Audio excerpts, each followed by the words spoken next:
Olá pessoal, vamos dar continuidade ao nosso estudo da disciplina Geografia e hoje nós estaremos falando aí a respeito dos fluxos migratórios internos. Quando falamos em fluxos migratórios, estamos falando dos movimentos concernentes ao processo de migração, sendo aí entrada e saída de pessoas em uma determinada localidade. Fluxos migratórios internos corresponde ao processo de movimentação dentro de um território, sendo ele um município, um estado ou o próprio país. Podemos transformarmos aí em análise também fluxos migratórios internos dentro de um continente. No decorrer dos anos, essa temática ela vai ampliando para nós alguns conceitos básicos e fundamentais. Por exemplo, migração interna. Quando tratamos de continente, chamamos de intracontinente, porque é dentro do próprio continente. Migração intercontinental corresponde de um continente para o outro. Então nós temos uma abrangência direta do processo migratório de uma área para outra região. Mas vamos ficar com o contexto brasileiro. Lembrando que os nossos conteúdos sempre está fazendo um contato direto aí com a história, um link entre geografia e história, e nós iniciamos falando dos fluxos ou do fluxo migratório interno, lembrando um pouco do nosso contexto histórico. E o nosso material vai dizer o seguinte: a necessidade de conhecer, povoar e tomar posse da colônia provocou a ocupação do país desde o século XVI. A primeira área apropriada foi o litoral da colônia, com a exploração do pau-brasil e a plantação de cana-de-açúcar. Posteriormente, com a descoberta do ouro, a pecuária e as drogas do sertão, a dominação de áreas no interior do Brasil se efetivou. Apesar da importância para a economia da colônia e do império, as atividades econômicas durante a colonização eram pouco integradas entre si. Somente a partir da industrialização e da construção de estradas, o país se integrou e a população começou a migrar com maior intensidade pelo território. E aí nós temos os mapas para trazer para nós informações baseadas entre os anos de 1950 a 1990. E aí nós iremos observar, olha, inicialmente, como fluxo migratório, a imigração, ela basicamente tinha aí a saída do Nordeste, o Sudeste sendo o campo propício para esse processo migratório, o Centro-Oeste, Norte, também centro propício. E no norte nós iremos observar que o grande destaque no período passa a ser a extração do látex para a produção da borracha. E aqui inicia um olhar do processo migratório do sul para o centro-oeste do Brasil, chegando até o norte, que vai estar ligado ao processo da produção da soja. Já os anos posteriores percebemos que o fluxo migratório do nordeste ele vai diminuindo com o processo de ampliação, e notamos agora também processo migratório já tendo a direção para a região do Nordeste. O último mapa vai demonstrar com maior clareza essa fala nossa do aumento migratório no processo de entrada imigrantes no Nordeste. Então, fluxos migratórios internos passa basicamente a trazer para nós esse processo de migração, entrada e saída de uma região para outra dentro de um mesmo território. Na página seguinte nós temos mais um mapa, e esse mapa vai trazer o saldo migratório por regiões entre os anos 2004 e 2009. Irá mostrar para nós se há o maior número de entrada de pessoas ou saída de pessoas. E aí percebemos, olhem os estados do Nordeste: saldo negativo para Maranhão, Piauí, Ceará, aí Rio Grande do Norte positivo, Paraíba positivo, Pernambuco negativo, Alagoas negativo, Sergipe positivo, Bahia nós iremos observar aí negativo. E olha só a descrição que fala da Bahia. Na Bahia, o total de pessoas que foram viver em outros estados superou em 108.326 as que migraram, o maior déficit migratório do país. Então a Bahia passa a ser aí o estado com maior perca de habitantes. Então, 108 mil habitantes saindo, mais de duas vezes o número de habitantes de Santa Maria da Vitória. Então, perca aí nesses anos 2004 a 2009. Espírito Santo, saldo positivo. Rio de Janeiro, São Paulo, saldo negativo nas duas grandes concentrações urbanas do Brasil. Positivo vem lá para o Pará, ou Paraná, Santa Catarina, negativo para Rio Grande do Sul. Então nós temos uma diversidade de positivos e negativos nesses anos no processo da migração. E aí vem alguns fatores que contribuíram para esse processo migratório, e nós os chamaremos aí no contexto do aumento de investimentos nas metrópoles nordestinas e a desmetropolização das principais cidades da região sudeste. Entra aí, nesse caso, os grandes centros, São Paulo, Rio de Janeiro, em destaque. E aí aparece a primeira atividade nossa para ser desenvolvida nesta página, mas continuando, na página 18 nós temos diversidade étnica da população. Retornando, notem bem, estudarmos a população de qualquer ambiente, de qualquer espaço, nós deveremos, de certa maneira, entendermos que há 3 Ds fundamentais para compreendermos a população de um determinado local. Que Ds são esses? Desigualdade, voltado para a economia, dinamismo para o aumento ou a diminuição populacional, e a diversidade, que trata aí das diferenças. Entre essas diferenças nós temos que analisarmos a árvore genealógica, que corresponde à representação, que identifica as pessoas que tiveram participação na existência de uma pessoa ou uma família. O histórico, que levanta dados sobre os ancestrais e as conexões entre eles.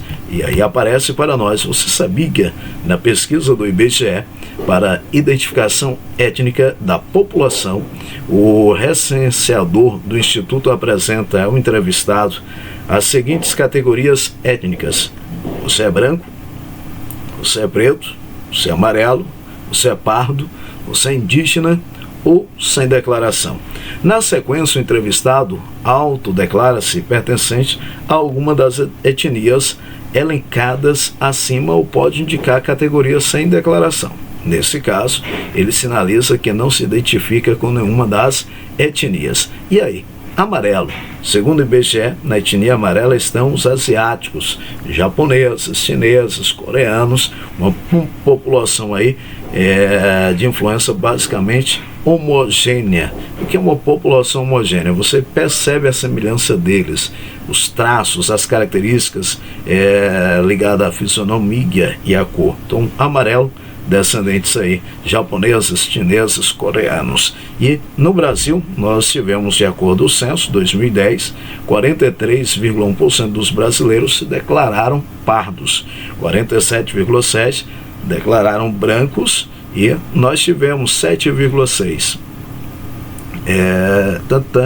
E as pessoas que se declararam pretas representam 7,6%. Já 0,4% da população se declarou indígena e 1,1% da população declarou amarelo, e 0,1% indicou a categoria sem declaração. Então esses foram os dados do último censo. Nós teríamos o censo agora nesse ano 2020, mas por causa da pandemia nós temos aí a paralisação do censo desse ano. E de acordo com o IBGE, as pessoas negras são aquelas que autodeclararam pretas ou pardas. Então, pardas, e aí traz para nós esse olhar da comunidade negra. Continuando na página 20, nós teremos economia e disparidades socioterritoriais. Aparece para nós um gráfico, uma tabela, trazendo os países com maior produto interno do mundo em 2016. Quem é o campeão? Estados Unidos da América, seguido aí pela China, terceiro o Japão, quarto a Alemanha, quinto Reino Unido, sexto França, sétimo a Índia, oitava economia a Itália, e quem aparece aí nono? Brasil, décimo Canadá. E aqui vale para nós analisarmos esses 10 países e usarmos o D de desigualdade. Memorize aí e me auxilie em seus pensamentos em voz alta.